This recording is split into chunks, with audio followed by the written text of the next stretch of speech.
चमचों से घिरी हुई कांग्रेस, दिशाहीन कांग्रेस, बिना उद्देश्य तय किए चुनाव मैदान में कूदने वाली कांग्रेस। आज कांग्रेस की हालत पिछले चुनाव के मुकाबले और खराब हो गई है। उत्तराखंड कांग्रेस ने बेहतर प्रदर्शन किया है कई राज्यों के मुकाबले, लेकिन अगर 5 राज्यों के चुनावी नतीजों को देखें तो कुल मिलाकर 55 सीटें ही कांग्रेस जीतने में कामयाब रही है।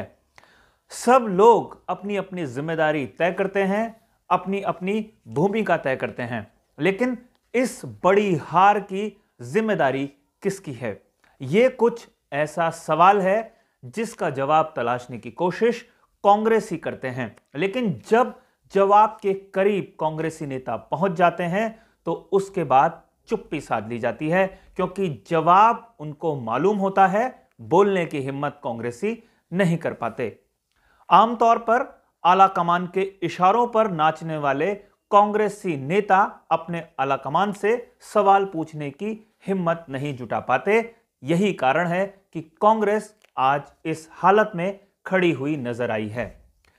और भी बहुत सारी बातें हैं जो मुझे आज करनी है, लेकिन अपनी बात, अपने प्रकरण पर मैं आज आगे बढ़ूं उससे पहले आपसे मेरा आग्रह है, अगर आपने अभी तक इस चैनल को सब्सक्राइब नहीं किया है तो इस चैनल को सब्सक्राइब आप जरूर कर लीजिए। नमस्कार, मैं हूं मनमोहन भट्ट। आमतौर पर आलाकमान या शीर्ष नेतृत्व वो होता है जो एक दिशा तय करता है, जिस दिशा पर उसके प्रत्याशी चलते हैं और जीत दर्ज कर पाते हैं। आमतौर पर आलाकमान वो होता है जो जब अपने प्रत्याशियों के प्रचार के लिए पहुंचे तो उन प्रत्याशियों को जिता कर ले जाए। भारतीय जनता पार्टी का शीर्ष नेतृत्व अगर प्रधानमंत्री नरेंद्र मोदी की बात करते हैं तो जहां वो रैलियां करते हैं उनका प्रत्याशी जीत हासिल करता है। पहले सिर्फ नरेंद्र मोदी के दम पर ही जीत हासिल होती थी, लेकिन अब उस जीत में एक और भूमिका निभाने की कोशिश करने जा रहे हैं योगी आदित्यनाथ। ऐसा माना जा रहा है कि उत्तराखंड में भी उन्होंने कई ऐसी सीटों पर प्रचार अभियान को आगे बढ़ाया जहां प्रत्याशी हार की स्थिति में थे, वो प्रत्याशी भारतीय जनता पार्टी के जीत गए। दूसरी तरफ कांग्रेस के आलाकमान की जब हम बात करते हैं तो उनके पास ना तो दमदार स्टार प्रचारक हैं, ना बौद्धिक रूप से मजबूत एक तंत्र है जो रणनीति बनाए, और ना ही उनके पास अनुशासन जैसी कोई चीज है जो अपने नेताओं को, अपने प्रत्याशियों को बताए कि अनुशासन क्या होता है। भारतीय जनता पार्टी प्रचंड बहुमत में एक बार फिर से आ गई है। उनका मुख्यमंत्री कौन होगा अभी तक तय नहीं है। 5-5 बार चुनाव जीते हुए जो उनके विधायक हैं वो लाइन में लगे हुए हैं और ये कहने की हिम्मत नहीं जुटा पा रहे हैं कि वो मुख्यमंत्री बनेंगे। लेकिन कांग्रेस में ऐसे नेताओं की लंबी चौड़ी लिस्ट है जो अपने आप को मुख्यमंत्री साबित करने में जुटे हुए थे। परिणाम आने से पहले ही तमाम कांग्रेसी नेता आपस में भिड़ रहे थे। यही अनुशासन है। इस अनुशासन का पाठ पढ़ने की कोशिश कांग्रेसी नेताओं ने शायद पहले कभी नहीं की है। यही वजह है कि उनकी आज ये दुर्गति हो रही है। आलाकमान कौन है, आलाकमान की क्या जिम्मेदारी है, यह भी बहुत महत्वपूर्ण है। बीजेपी में संगठन मजबूत है, लेकिन वो संगठन अचानक से मजबूत नहीं हुआ। उसके लिए एक लंबी प्रक्रिया अपनाई गई और संगठन मजबूत हुआ। कांग्रेस लंबे समय तक देश में शासन करने वाली पार्टी थी, तो उसका संगठन क्यों बिखर गया, ये एक बड़ा सवाल है। क्यों कांग्रेस में सिर्फ एक ही परिवार का साया है? उस परिवार से बाहर कांग्रेसी नेता क्यों नहीं सोचते? कांग्रेस आज केंद्र के स्तर पर और राज्यों के स्तर पर इतनी सिकुड़ती हुई, सिमटती हुई क्यों नजर आ रही है, और इसके लिए कौन जिम्मेदार है, यह सोचने वाली बात है। पूरे 5 राज्यों में जो चुनाव हुए उसमें कांग्रेस मात्र 55 सीटें ही जीत पाई। उत्तराखंड में कांग्रेस 19 सीटों पर जीत दर्ज कर पाई। उसके बाद पंजाब का नंबर है जहां पर 18 सीटें कांग्रेस जीत पाई।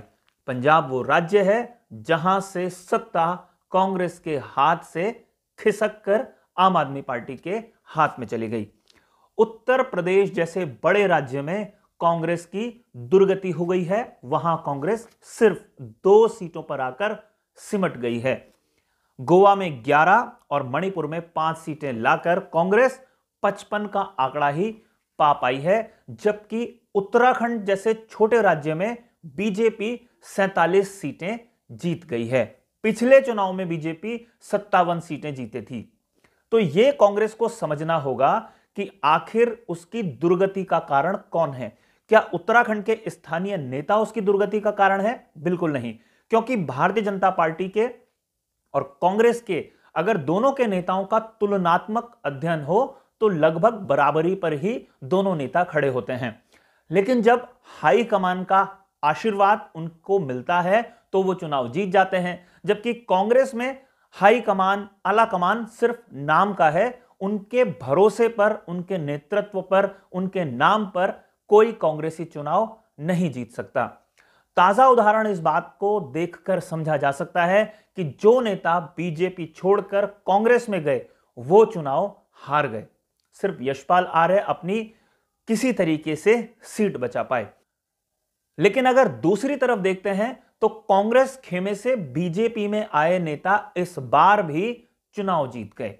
तो यह समझने वाली बात है कि आला कमान क्या होता है। आला कमान वो होता है जो चुनाव जितवा दे। आला कमान वो नहीं होता जो जब चुनाव जीत जाता है तब अपना इशारा करता है। और शायद हुआ यही है कि आला कमान अपनी कुर्सी बचाने के चक्कर में कई नेताओं की बलि अलग अलग राज्यों में ले चुका है।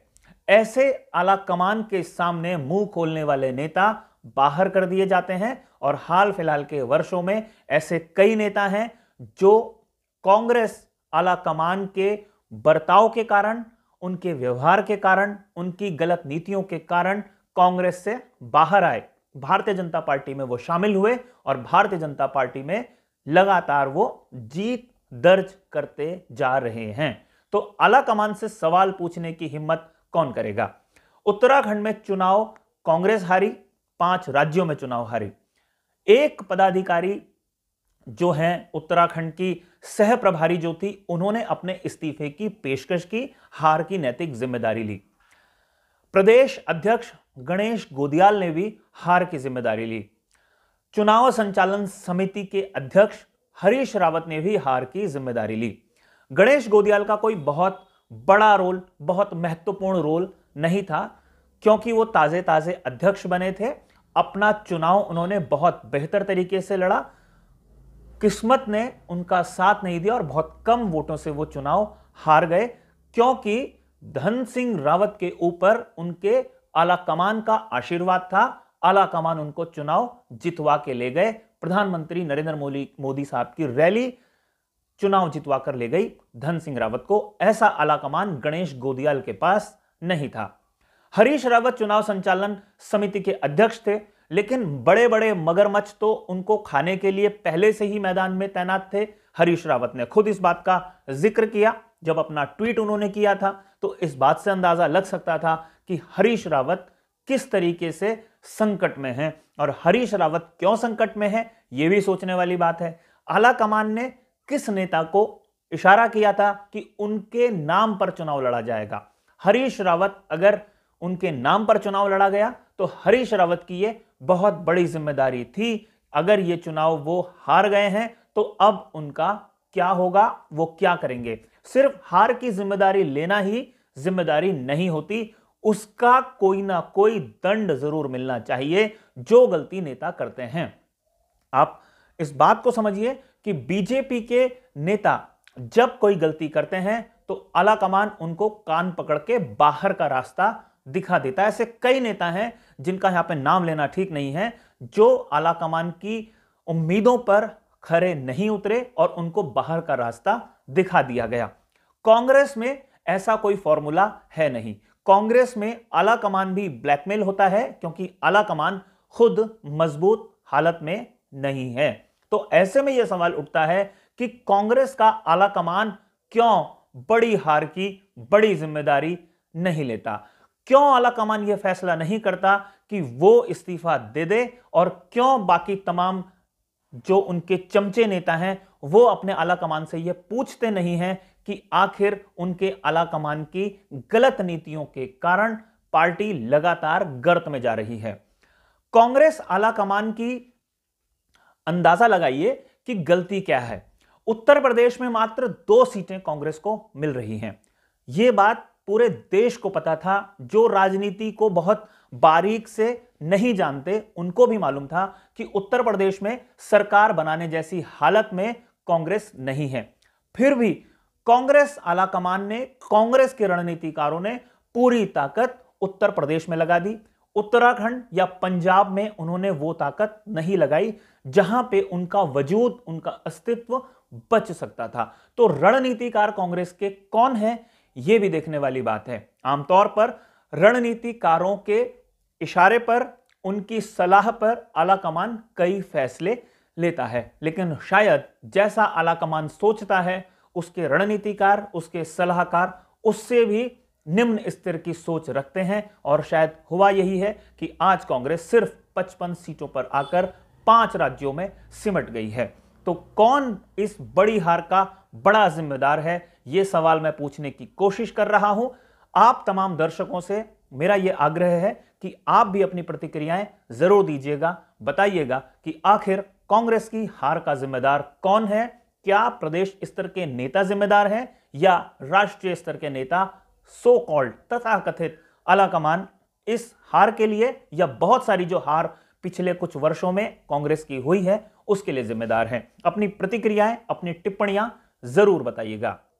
और जाते जाते हर बार की तरह आपसे 2 विशेष आग्रह। अगर आपको ये रिपोर्ट पसंद आई हो तो इसे लाइक कीजिए, इसे शेयर करके अपने मित्रों तक पहुंचाइए। और अगर आपने अभी तक इस चैनल को सब्सक्राइब नहीं किया है तो इस चैनल को सब्सक्राइब आप जरूर कर लीजिए।